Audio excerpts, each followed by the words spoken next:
Hello and welcome to an introduction to RadioDNS. Radio as we know it is becoming more multi-platform, and more than ever before, radio is reaching people in new and different ways. If the experience of the UK is anything to go by, people are now expecting radio everywhere, where they want it and how they want it. So we already know that the future of radio is multi-platform.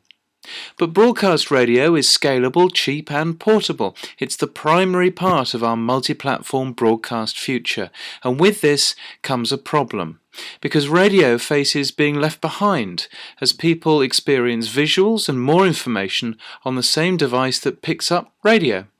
To the left, this Samsung phone is playing an MP3, but to the right we're hearing the same song on the radio.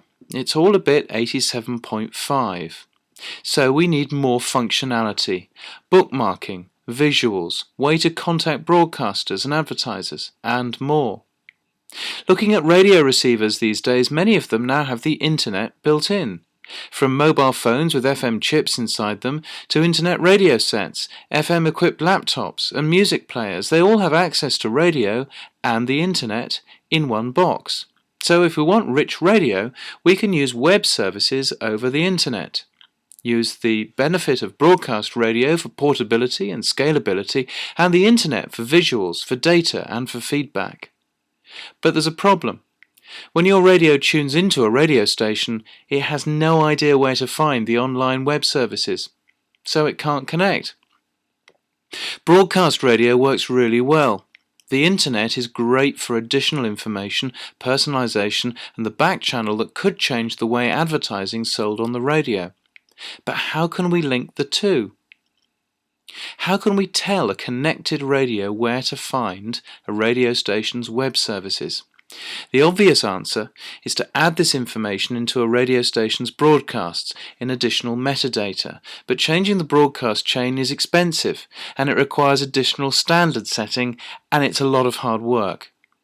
The good news is we're already broadcasting metadata that can be used.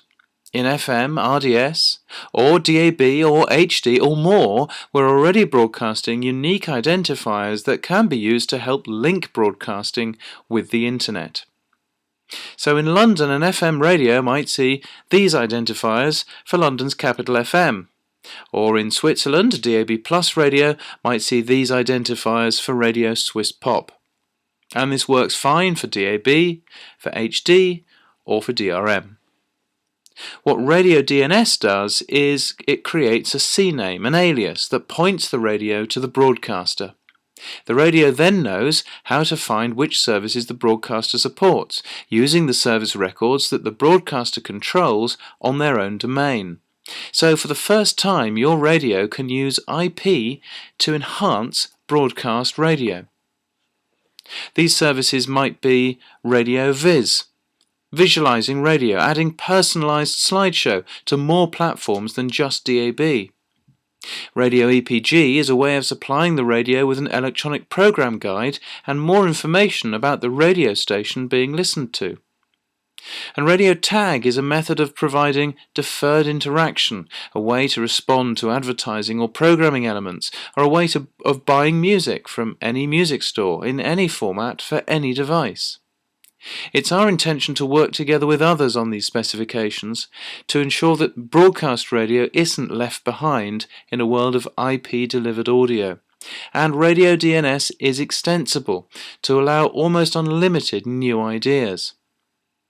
RadioDNS is itself, along with RadioViz, already in production in products like the Pure Sensia connected radio, and there are more products being built as we speak that uses RadioDNS technology.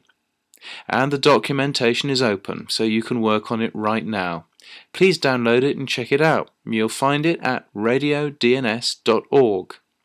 And you can now become a member of RadioDNS to help the project move forward. There's more details on the RadioDNS website.